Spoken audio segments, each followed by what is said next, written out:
Hotep and Happy New Year. Welcome to another edition of Community Cop. My name is Noel Leader, one of the co-founder members of 100 Blacks in Law Enforcement Who Care. This is where truth and real talk occurs. We've been on a hiatus for the last 2 weeks, so we're excited to be back, and we'd like to welcome you and wish you all a happy and safe New Year. Hopefully the holiday season met you and your family very well. We're back here with my 4 co-hosts, and we're once again blessed, 3 co-hosts, to have Attorney Automatics back. We guess we could say 4 co-hosts. See, that wasn't even a Freudian slip. But Julian Harper. Welcome, and again, happy and prosperous New Year. Michael Graves. Namaste, and it's good to be back in this new year, and it's an honor to be in front of you. Hotep, Happy New Year. I hope this will be a very productive one for our community. Hotep, Feliz Año Nuevo, and enjoy. All right, and for those watching the program for the first time or those who might have forgotten, don't forget this is a live program, and in approximately 30 minutes we'll open up our phone lines, giving you an opportunity to communicate with us. Perhaps you want to bring up a subject we failed to discuss, some of the events, occurrences that affect our community, and you want to join in the conversation. So also to remind you that we're on Facebook, and we really want the viewing audience to communicate with us via Facebook. So come to the Facebook page called Community Cop, and perhaps you want to drop some guests that you might want us to invite or some topics you want us to talk about. So communicate with us on Facebook over the internet. Michael, why don't you talk about, as is customary with us, we like to reflect on some great event that took place in our community or some great personality in our community. Tomorrow is Sekou Touré. Sekou Touré's birthday. Why don't you remind our viewing audience of our ancestor Touré? Well, Sekou Touré was one of the great revolutionary leaders in Africa. He was one of the ones who threw off the yoke. Him and his comrades threw off the yoke of colonialism and white supremacy in Guinea, West Africa. And also, when he came to leadership, the French threatened to remove, if he was going to continue down the path that he was obviously on, they were going to remove everything, and he told them to take whatever they wanted. They took out toilet seats, they took out all the electrical wiring, they took everything one can imagine out of his country. So he basically, when he threw them out, he had to start from scratch, but he was a great revolutionary leader, and he got a lot of assistance, obviously, from the great Asaji Fu, Kwame Nkrumah, but he was able, that's the price for independence, and hopefully we will learn something about what it is to be independent in the course of being free. All right, Attorney Automatics, any comments? No, I think Michael did it very well. Right, okay. All right, Father? No. Okay. All right, our first subject of conversation is going to be Barack Obama. President Obama recently made 2 important choices. First, for his Minister of Defense, and secondly, to head the CIA. First choice is Chuck Hagel, a very controversial character in some circles. There seems to be a lot of opposition to his election as the Defense Secretary, primarily because of his some comments he made in the past contradictory of Israel, the nation of Israel, as well as his criticism of United States engaging in the Iraq War. And also John Brennan, choice for the head of CIA. I know during the Bush administration, he was instrumental into the whole torture situation and covering that up. So some people are questioning, to the left and to the right, why Barack Obama would make these 2 choices. One of the things, Father Lucas, before you open us up on this conversation, is in spite of the controversy of these individuals, Barack Obama is sticking to his choice, something that he didn't do with our good sister, Susan Rice, when he wanted to pick her for her Secretary of, position. He backed away from her, but these 2 individuals, he's standing hard fast in support of his choice. Father, what do you make of these 2 decisions of President Obama? Just quick to comment on what you said about Susan, of course. That's no surprise. She's black. These 2 jokers are white. I think what it shows that definitely President Obama is continuing and advancing the whole Bush criminal administration in regard to these choices. The main reason why Hagel is being criticized apart from the rather silly comments he made about gays. But the big reason is because he's not kowtowing and kissing as readily the butts of the Jewish AIPACs here. And what he said about Israel was absolutely true. But of course, you got the Republicans and then some Democrats who depend upon AIPAC money are going to criticize him for that. In regard to Brennan, well, I think that just shows what a disgrace the choices that he makes. Brennan was one of the chief defenders, if not architect, of the so-called enhanced interrogation, which was simply a fancy word to cover torture, and he pushed that. Almost every criminal act of the Bush administration, Brennan was a part of, and so all what I think President Obama is saying is, hey, folks, I'm continuing the same process. Julian, not only was Brennan part of the whole torture scenario, but also the monitoring of American phone lines, the government bugging or eavesdropping on American citizens. Wiretaps. Now, Barack Obama, when he came into office, initially some thought that he was going to open up an investigation on the Bush administration as it relates to torture and illegal wiretapping. Now we find out that later he decided not to conduct this investigation, but it's kind of surprising that he would pick one of the architects or one of the biggest apologists of these policies that he was critical as a candidate. Well, when you say surprising, my question is surprising to whom? We have to realize that things are going to continuously be status quo.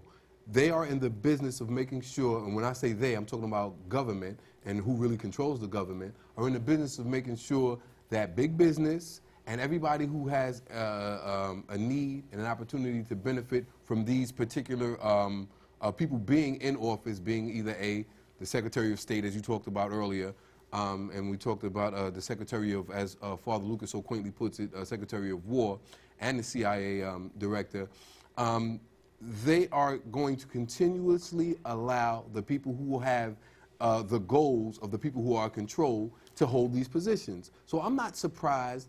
What I do, or what I am slightly surprised about, is that there's not even more of an upheaval about Chuck Hagel concerning the statements that were made about Israel. I think that that's probably going to be the strongest fight that President Barack Obama is going to have in these two appointments. But, the bottom line is that we have to really keep our eyes open and understand that regardless to who you put in office, regardless to who's sitting at the helm of the presidency, everything is still remaining status quo. Things that were happening in the Bush administration are still happening now. We're looking for certain changes, and there may be small, minute changes in certain things. When we talk about the everyday running of the government, when we talk about the appointments, they're going to be the same types of people with the same train of thoughts and the same input as before, the people that were put there by President Bush. Well, certainly these moves has to be viewed as pro-corporate moves. These are moves that will relieve the lords of Wall Street. These are moves that are favorable to the intelligence community. You have to remember and consider that Obama made it crystal clear when he assumed the presidency in 2009 that there would be no trials, anything set up with respect to the Bush administration, that was off the table. The entire Bush administration, as well as not only his the people directly under him, but also the intelligence community, that they were not going after them. And certainly this is more the same. Now, they use the fancy term rendition as opposed to torture in this intensive exercise that was done. Certainly Brennan was a part of it. So to keep a lid on everything and to keep things in-house, when you want to cover a crime, who does that better than a criminal? So Brennan is set up to keep a lid on all of these things. And with respect to Hagel is one, they don't have a problem with his ideas with respect to Israel as much as that the language he used. And this is, he called it, if he had said that the Israeli lobby has inordinate power and influence, that would have been fine. But he said the Jewish lobby, which connected all Jews in this country. And they had a problem with that because he's connecting it with all the Jews in this country, those Orthodox and non-Orthodox, and you know, the same things that can be made about the media, the same things that are said about business, the same thing that's said about education, that Jews control education, Jews control real estate, Jews control banking. So now when you hear Jews control domestic policy, Jews control foreign policy. So when he said that, he wanted to retract it because he would rather have said the Israeli lobby is just too strong in this country. But to use that term, the Jewish term, it just brought to the fore just the inordinate amount of power that Jewish people wield in this country. And that's why he would never make another mistake like that, because and this is why elected officials, for the most part, and appointed people of this government, these press conferences are all staged. It's all theater, because when you try to think on your feet, you're going to use the wrong language, and it's going to make connections that you really don't want to make. Well, I think that we're all saying the same thing. It's been said differently, but the reality of it is that we are opposed to the foreign policy of this country. And I think that anybody that Obama or anybody else would point within the realm of possibility would be people that we would oppose. But we're really opposing the foreign policy of this country more so than the actual selection of administrators to run and administer this policy. And I think Julian pointed that out exactly. It seems as if no matter who's the president, it seems to be a core group. Some people call it Illuminati, some people call it Skull and Bones, who seem to be running the country. And regardless of who has the seat or the position, everything seems to be the status quo. And an interesting point with the senator, he also stated, as we stated on this program, that our Sister McKinney stated when she was an elected official, she was given a contract by Israeli political action committees to sign, swearing her allegiance to the nation of Israel. This individual also stated that he received the same contract and he refused to sign, so that could have also got him in hot water with the... Right. She refused to be a part of the Israeli Knesset. Right. She said she was an elected official here, Right. not the Israeli Knesset. Right, and you can catch on YouTube having a copy of the actual contract that she said that every senator and congressperson is given an invitation to visit Israel, and they're presented with a contract swearing their allegiance to the nation of Israel. Father, you want to say something? Yeah, well, the thing is, the unconditional support of Israel Right. is what they really wanted to sign. And of course, getting back to Obama's nonsense, we want to move forward and not backwards, as an excuse not to investigate and persecute the Bush administration. It was obvious because he was going to do the same thing, and he carried even further. All right, we mentioned Israel. Mike, why don't we stay on that vein right now and talk about some of the attacks that are not being reported in the press in regards to Israel's continuous attack on Gaza? Well, the attacks have been excessive, and they're using depleted uranium. They're using white phosphorus, and now they've also gone to another level now.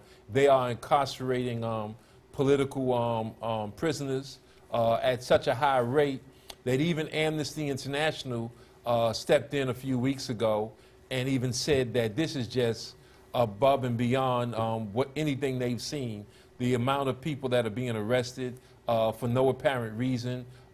Children are not returning home to their parents. People are coming up missing. And so when an organization like Amnesty International says that it's just too much, we should all take notice. And they're not even allowed to go in on behalf of parents to see if their children are okay in Israeli jails. So they don't even know how bad it is, but it's reached such a level that Amnesty International, which is for the most part respected in the West at least, even they said that what Israel is doing, what the military machine is doing, what the political apparatus in Israel is doing is just too much, that level of incarceration. Well, we've seen this act before, certainly in South Africa.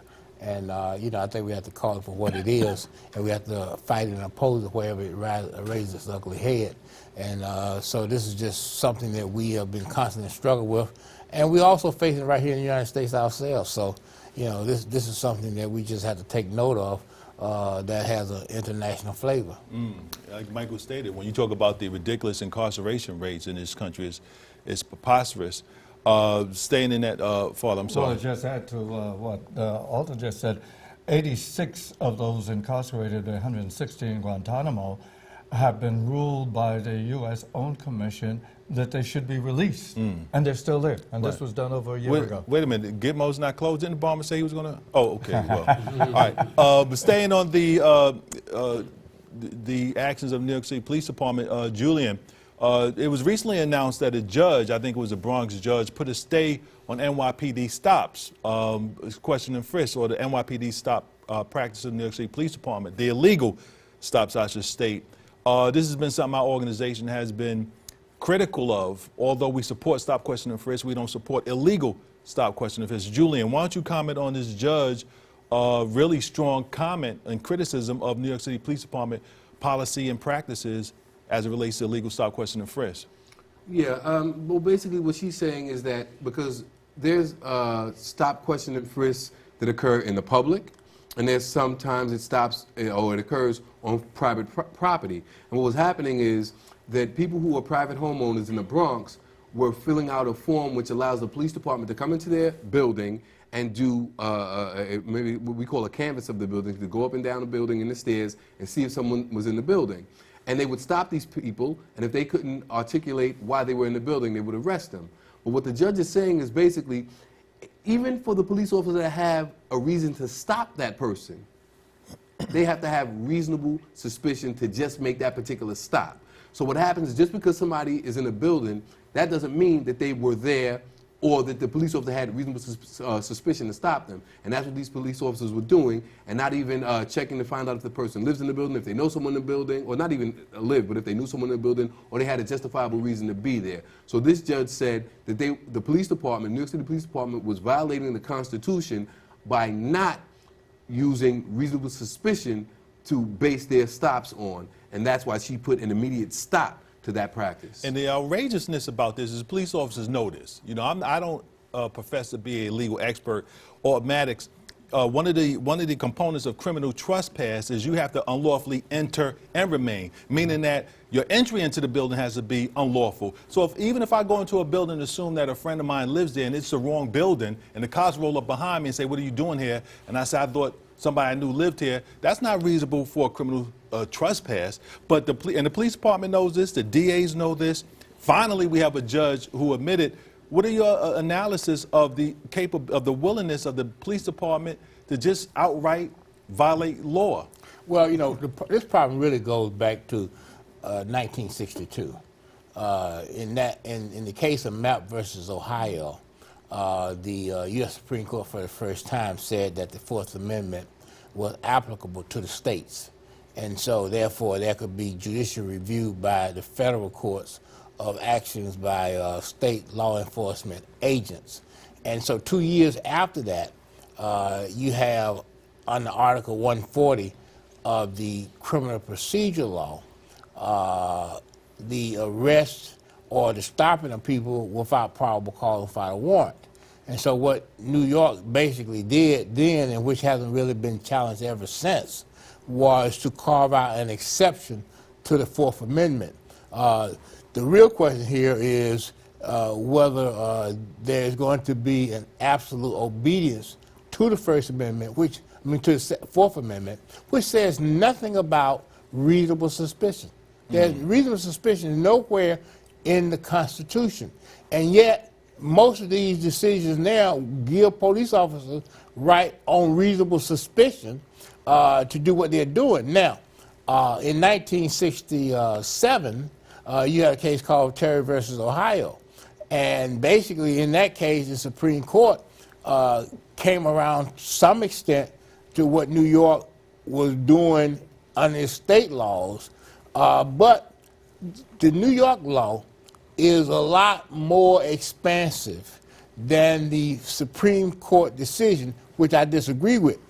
But assuming for the sake of argument that it is okay now, as a result of Terry versus Ohio, to deal with reasonable suspicion, the New York statute is still too broad and too unconstitutional to be enforced. And so what we really have in here is no real legal strategy on the part of lawyers as to how do you deal with this, and you certainly have no political strategy on the part of black elected officials. How do you eradicate this law?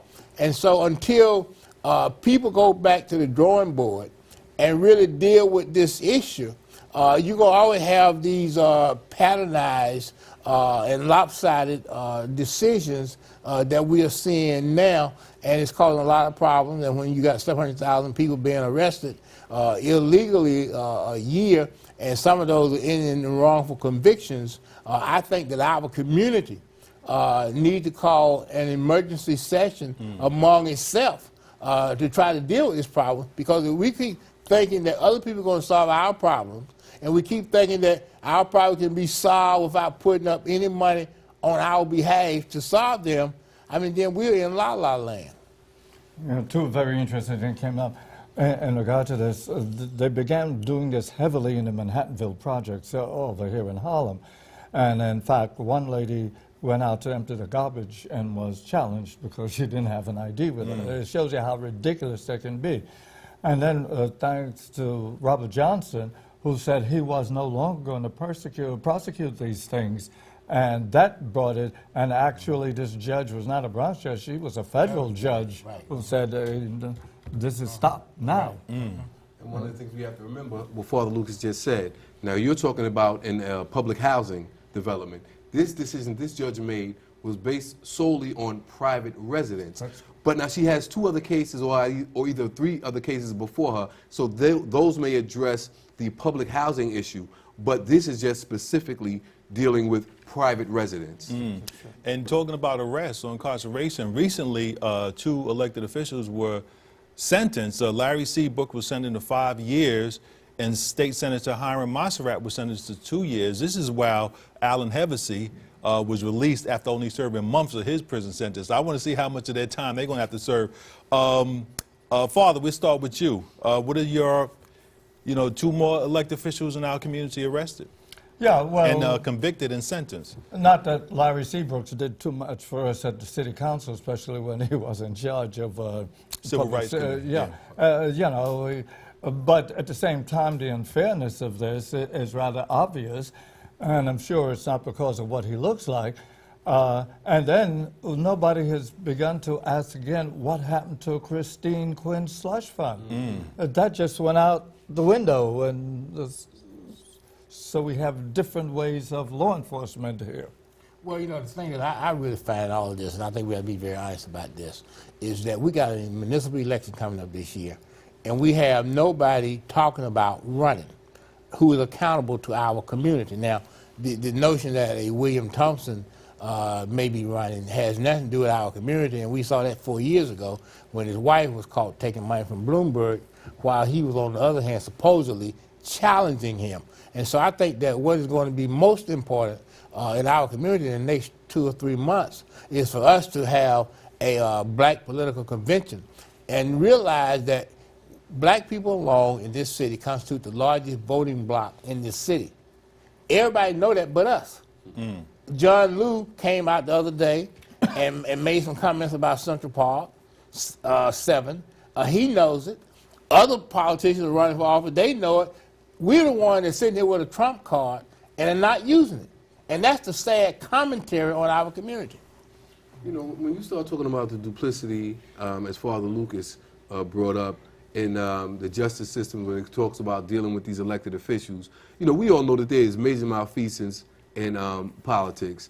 And one of the things that we have to do as a community is hold everyone accountable. Even the people that we vote for and we put them in these positions who are failing us, we have to hold them accountable. I do have a major problem with the duplicity when you talk about an Allen Hevesy, and you talk about Seabrooks. Yeah, there's a major problem with that. But, we can't lose sight of the big picture.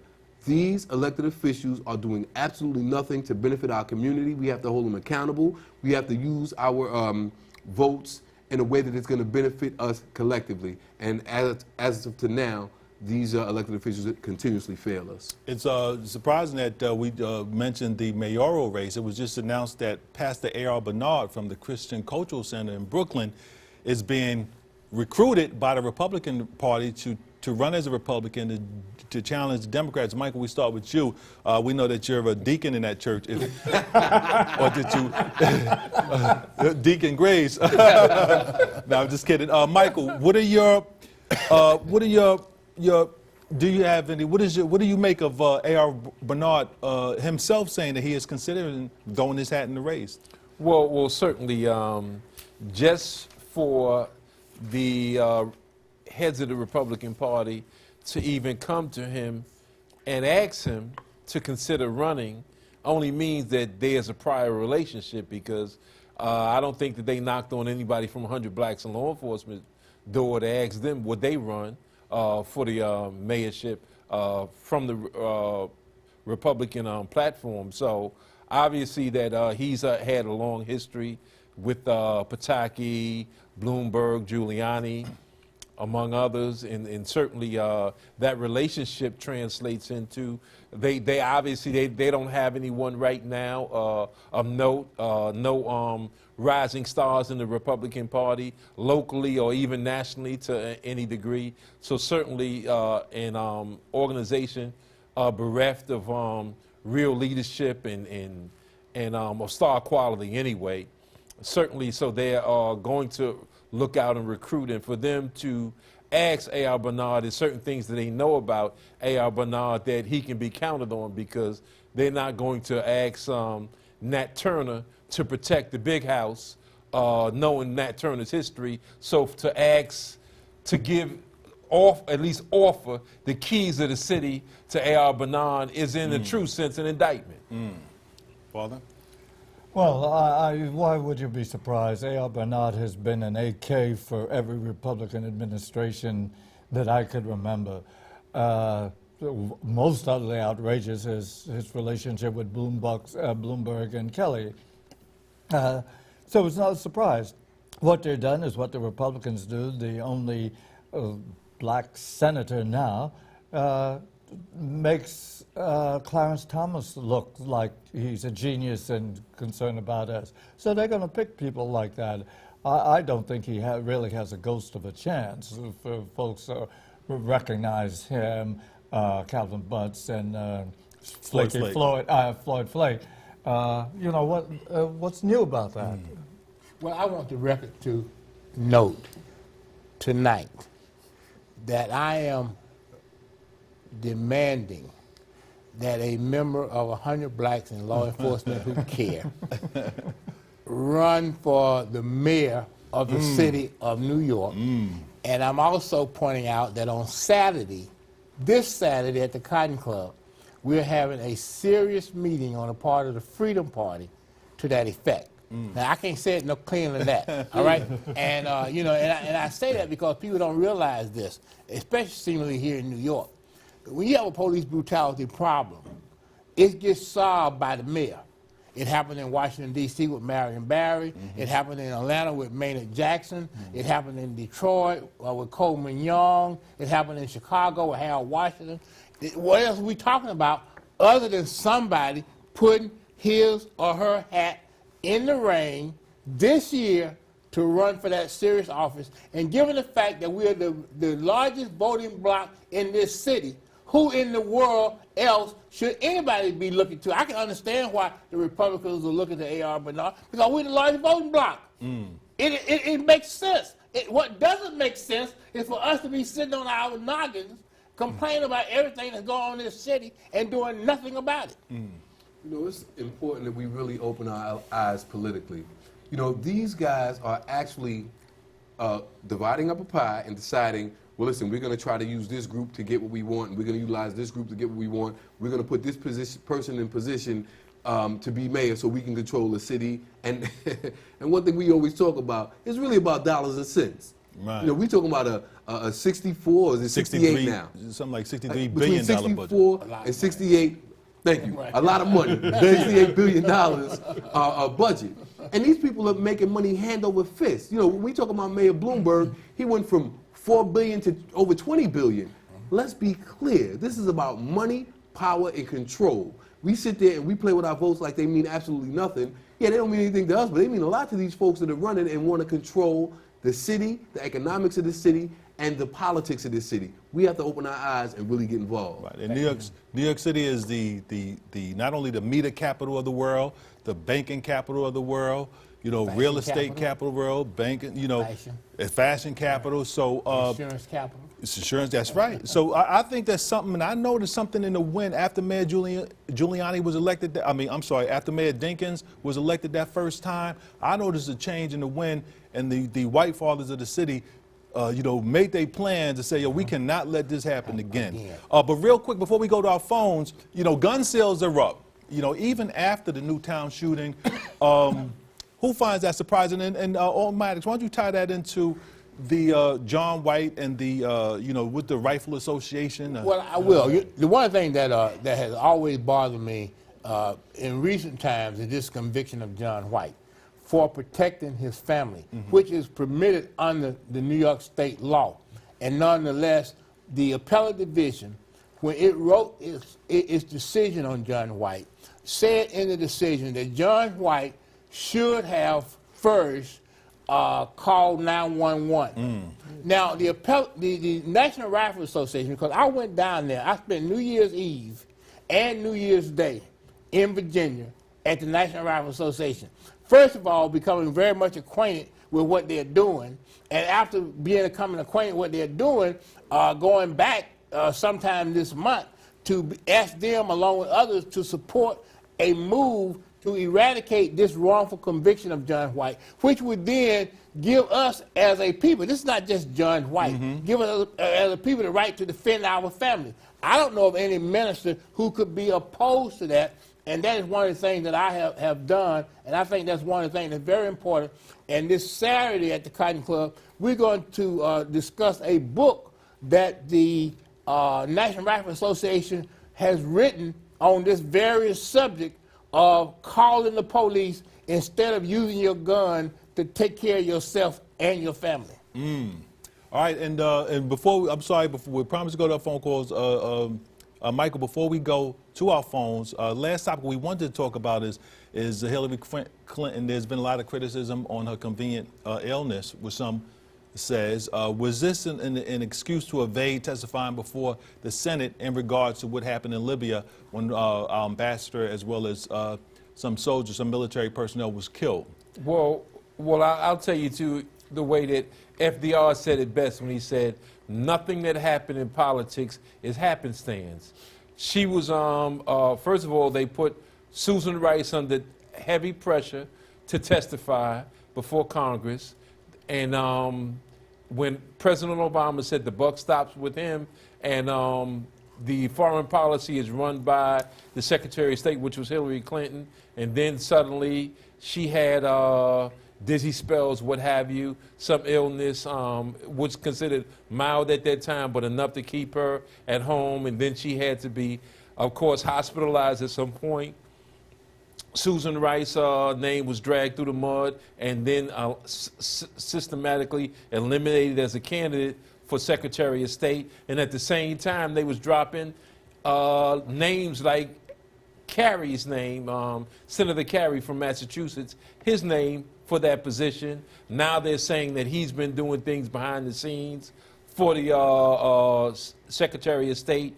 And not only that, but also that he's very much qualified. And so if he gives up his seat, now the guy Scott Brown, the Republican who just lost a seat just recently in Massachusetts, now gets to run for his seat. So, of course, the Republicans are on board with it. And again, I go back to just what FDR said. Nothing that happens in politics is happenstance. So I'm concerned, or at least I'm looking at it critically, her convenient illness at the same time where they wanted answers on what happened in Libya.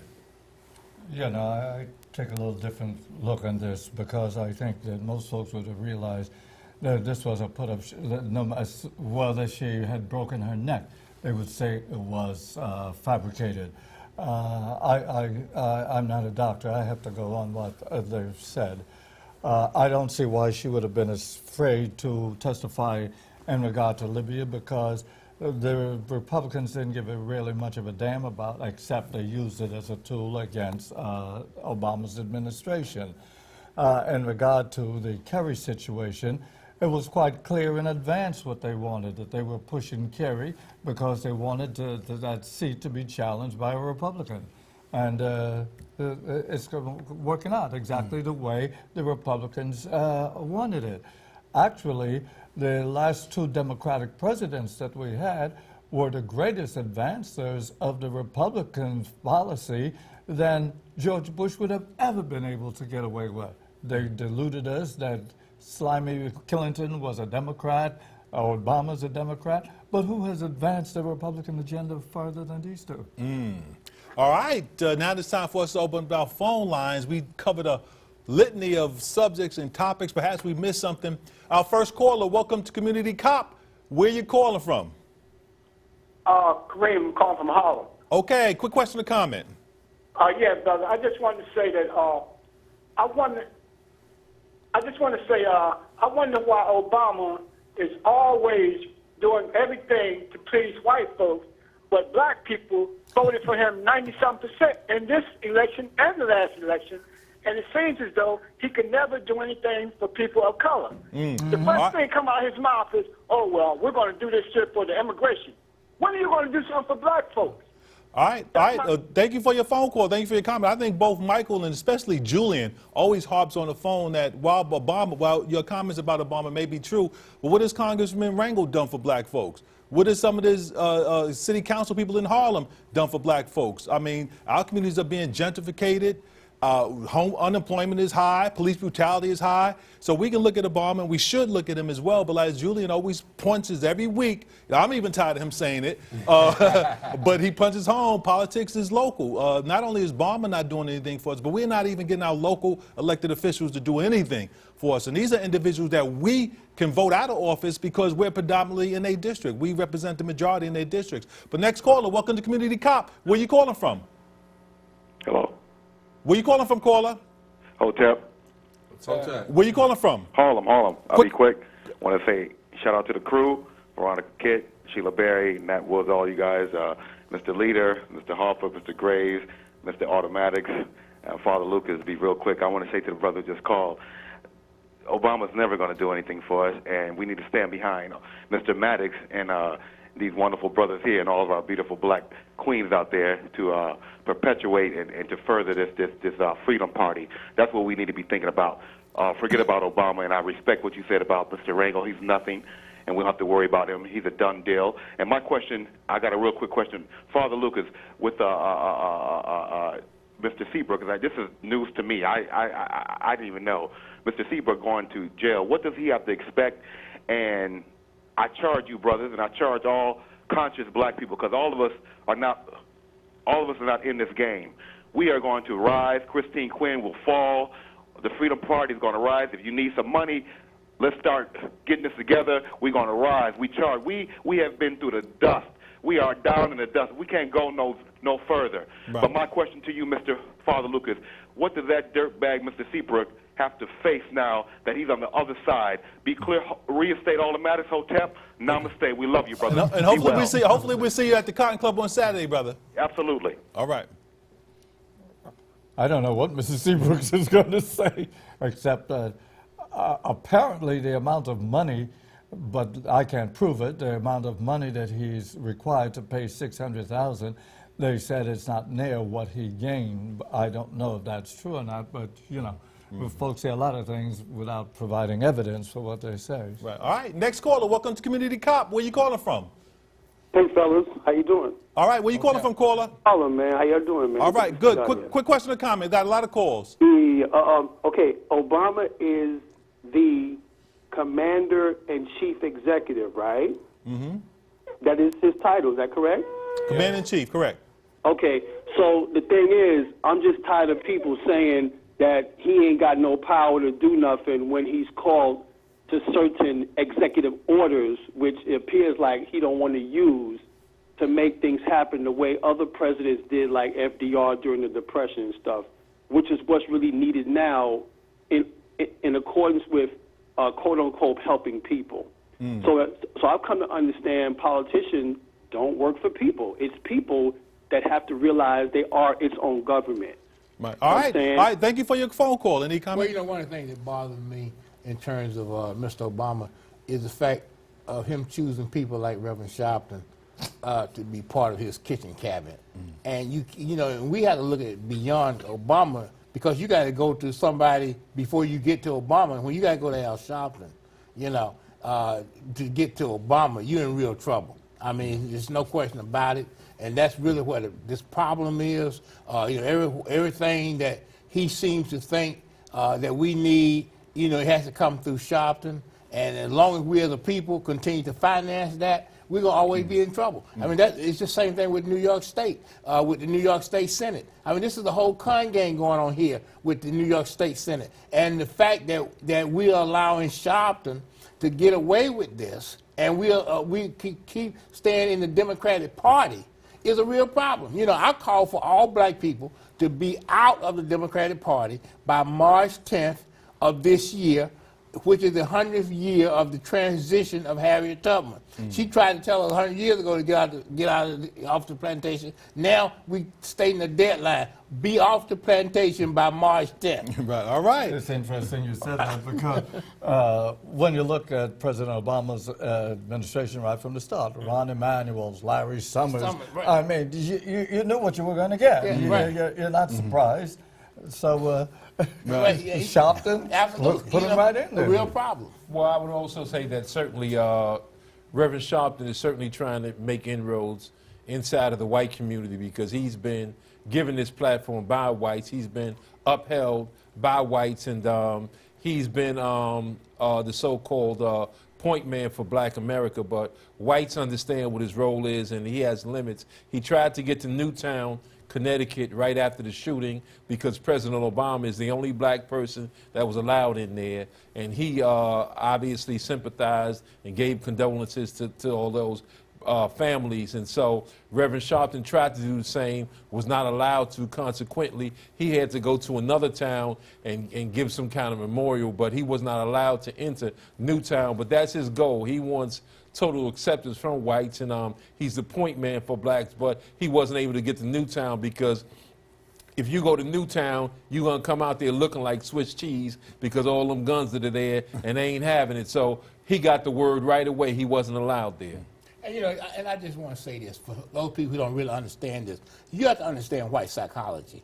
And white psychology, as it relates to black people, is that only one of us can think at one time. It may be 40 million blacks, but it's only one black who can think at one particular time. I remember back in 1984, 85, and I was on trial, and the judge said, if you would just simply go on television and apologize to these court officers for you allegedly beating them up, we won't have the trial. And, you know, and Clayton Jones jumped up and said, well, he's not getting ready to apologize. And the judge responded by saying, well, Jesse Jackson did. I mean, you know, so, you know, like, it's all about one person. So now we done moved past Jesse and into Sharpton. So if those people call in and say, well, why are you always attacking Sharpton? We're not attacking. That's the way white people think. All right, next caller. Welcome to Community Cop. Where you calling from? I'm calling from Manhattan. Okay, quick question or comment. Yes, I just want to say, let's not forget about the brothers and sisters in Haiti and the horror that they're going through. And I'm bringing it up because this weekend, the BBC reported that somewhere between $6.5 to $7 billion is sitting in the bank, you know, that was given around the world. And they say they can't use that money to help the Haitians because they don't have anybody in Haiti that they can trust. Now, what are you talking about? There's absolutely nobody in Haiti that can handle $6.5 to $7 billion. Now, I understand some of that money, $2 or $3 billion, has been stolen. I understand that. But you got all these Haitians out there living in tents and starving. You got $6.5 to $7 billion in the bank, and nobody knows what to do with the money. Well, brother, do you see how upset you are? And I can feel in your voice. Where's your elected officials? Where's your clergy? Where's your prominent members of the African American community? Now, I'm not saying that they should only be the only ones that are angry, But people who don't have access to the microphone, Sharpton, Jesse Jacksons, and all of these individuals have access to the television network, to the radios. Not 100 blacks, not our good pastor right here, not the Attorney Automatic. We don't have access. Where's the anger from these individuals that have access, that have a voice? I thought they had two people in Haiti that they could trust, appointees from the president, Bill Clinton Right. and George Bush. Well, that's the whole problem, and that's what they even trying to say, that there are some problems in allocating the funds, but they said it has nothing to do with Bush 41 and former President Bill Clinton. So they're cleaning up that thing already, but obviously these are businessmen, and they were already conducting business before they got these special appointments to be in charge of Haiti, because they have more influence over Haiti than the Haitian president. And long as they know that they can keep the Haitian president rich, they can do whatever they want to. And it's unfortunate that our people are not going to say anything as long as Bill Clinton's involved. They're not going to say anything, especially our elected officials, because the truth be told, every elected official in this city, literally except for two, except for Forster from the Bronx and Perkins from Harlem, all was rolling with then U.S. Senator Hillary Clinton in her run for president. Right, and two things you have to remember about Haiti, or about this money. This money is somewhere, and it's collecting interest, and somebody's benefiting from the interest, or benefiting from being in possession of this money, number one. Number two, don't forget about the $1 billion gold mine that they found in Haiti as well. But next caller, welcome. Remember, Clinton also has basically an HMO in Haiti. Exactly. All right, next caller, welcome to Community Cop. Where you calling from? Greetings. I'm calling from Manhattan. Okay, quick question or comment. Yes, I have a comment. We're talking about making these local politicians accountable. There is not one politician in this town locally that can do anything on their own. If we, as their constituents, ask them for anything, they've got to go see Christine Quinn. I call her Bloomberg Jr. because he's grooming her for his job. If we let Christine Quinn get in, whatever we get, we deserve. Right. All right, excellent point. Excellent point. Thank you for your call. The last time I heard Christine Quinn, she said anytime she has an issue, she can always count on Reverend Sharpton. Those are her words, not mine. She says he's never denied her anything. Right. That's Oh, what wow. Christine Quinn said about Reverend Sharpton. All right, next caller, welcome to Community Cop. Where you calling from? Calling from Harlem. Okay, quick question or comment, brother. Yeah, well, I'm calling from the neighborhood where Sharpton has his Action Network headquarters at, and he doesn't do anything for the community. He doesn't have any benefits. He doesn't give anything away. He doesn't do anything for the community. He doesn't live in everything the he do, he community. rake in the money, but he never give nothing out. You never hear him donating anything or anything. No coat drive or anything. Right. All right, thank you for those points. Thank you for your points, caller. Next caller, welcome to Community Cop. Where you calling from? Next caller, you on the air. Where you calling from? Hello? Yes. Where you calling from, caller? Harlem. Quick question or comment. I'd like to say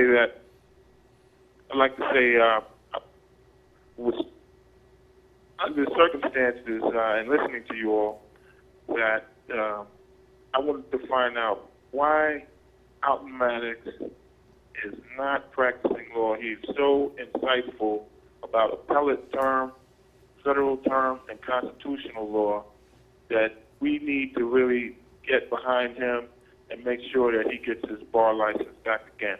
And in terms of the political approach in the global context, we need to stop really looking at the political aspect and start a paradigm that speaks toward getting not only people in office, but getting serious money.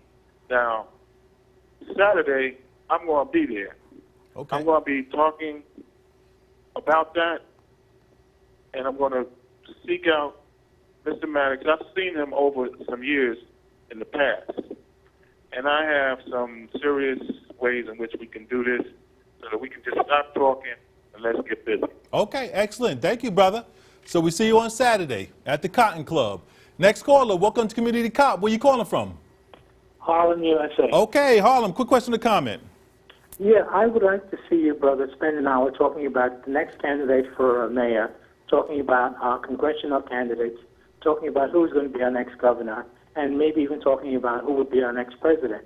Instead of the vitriol and time wasted talking about Al Sharpton, let's put together the candidates who need to be in position, and let's have them on your program, because you're distracting us with criticisms as opposed to helping us be constructive towards electing people that should be doing the job and bringing them on your program.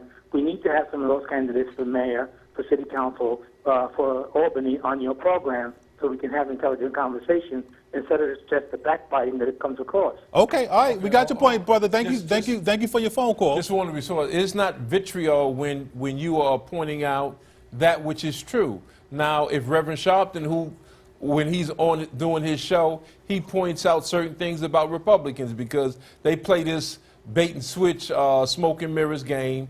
The MSNBC attacks Republicans at night, and then Fox attacks Democrats, and they just have fun with it. And then all these guys have relationships. They all buddy-buddy. Nobody's tighter with the Republican Party than Reverend Sharpton. Nobody's tighter with Bloomberg or Pataki or Cuomo, any of them, than Reverend Sharpton. Reverend Sharpton had a relationship with Bush 43, was at the White House long before there was a President Obama. Don't fool yourself. So when they do it, you don't call it backbiting. But when we do it, you call it backbiting, but yet you're not calling us liars. If we ever say something about Reverend Sharpton, challenge us on this, have Reverend Sharpton deal with us. Have Reverend Sharpton have it out with Alton Maddox if you think it's backbiting on any lies. And what we're saying about Sharpton is just mild compared to what we could say, trust me. You know, I think that one of the things that we have to do as a people is to really know what this system affords and what it permits. And one of the things that you have to do is to read court decisions. There's a case called New York Times versus Sullivan, where it encourages people to criticize other people. They don't call it backbiting. That's part of the process. There's a particular provision of the U.S. Constitution called the Speech and Debate Clause. It encourages people to criticize other people. The whole nature of a robust government is that people are criticizing other people. That's the only way you get anything done. So for somebody to call and to say, well, you know, it should be about backbite, well, that's the kind of person that shouldn't belong in this country. You should go somewhere else, because the laws of this country say that you're supposed to criticize public officials. And one of the major cases is New York Times versus Sullivan, which I hope that everybody will read before Dr. King's birthday, because it arose out of Montgomery, Alabama, and it was Dr. King and others who were actually criticizing white officials, and they got sued for doing so, and the Supreme Court said, wait a minute, they're supposed to do that. If you are a public figure, if you're out in the public, you're supposed to be criticized. So it's disingenuous for people to call up here and to act as though that there's something wrong with this process. It's not. And just remember, Malcolm's criticism of the Big Six is not looked at as criticism. It's looked at as political analysis. It's looked at as giving information, making people aware of what's going on. It's not looked at as backbiting now. Right, and the Big Six, you talk about Martin Luther King. Philip Randolph, Foreman and all of them. I'm just saying, it's not looked at as he was backbiting with the Big Six. It's political analysis and political education. That's what Kwame Ture, that's what Dr. Khaled, that's what Malcolm and all of them were about, political education. All right, next caller. Welcome to Community Cop. Where you calling from? Hello, how are you, gentlemen? Okay, how you doing, sister? Where you calling from? I'm marvelous. I'm calling from Harlem. I'm a member of the National Action Network. Yes. My name is Paulette. I just would like to ask you one question, sir. Yes. You said that Mr. Sharpton was aware of us. They didn't want us over there at Newton. A whole bunch of us went up there. And I had no idea that they did not want us up there. No, you didn't go to Newtown. You went to someplace maybe 10 or 20 miles away. You didn't go to Newtown, Connecticut. No, we didn't. That's and correct. I wondered why we didn't go there. And now you're just telling me something I wasn't even aware of. He's not going to let you know that. White folks ain't playing up there. They not having no black folks up there, and they are well armed. They don't even want people to send in funds that's coming from all over the country. Every household is averaging between $100,000 and $200,000. They don't want no money. They don't want no sympathy. They want to take care. It's an internal matter. They want all this stuff to go away so they can handle their own business. This is white folks taking care of white folks' business, and they not let no black person. The only one who got honorary white status to go in there was President Obama. That's it. All right, next call. Welcome to the Community Cop. Where you calling from? Harlem, New York. Okay, Harlem in the house today. Quick question or comment as we wind down. Yeah, I just wanted to say it's great to see each and every one of you back on the platform. It's really an encouragement and an inspiration. So keep up doing the wonderful work, and it's all going to pay off. All right, knowledge is power, brother. You're the last caller. Julian. Dad, I love you. Reinstate automatics. Thank the Leader family for great holidays. Reinstate automatics, and those who know the word of prayer, pray for Elambe Brad full recovery. Thank you very much. I will be tomorrow night at the Elks Plaza in Brooklyn. Please, everybody, come out and join us. Get Alton back. Also pray for Lambe, and in addition for Hugo Chavez. All right, thanks for watching. A little more I love you. We'd like to thank Veronica Kidd, Nat Wood, Sheila Berry, Sierra, Tina, all of our production staff. And we'd like to thank who's in our engineer room, Richard and Roberto, who's doing an excellent job in this new studio while 59th Street is being worked on. We'd like to thank you for watching. We'd like to thank Alt Max for blessing us with his presence again. We love you all. See you next Tuesday.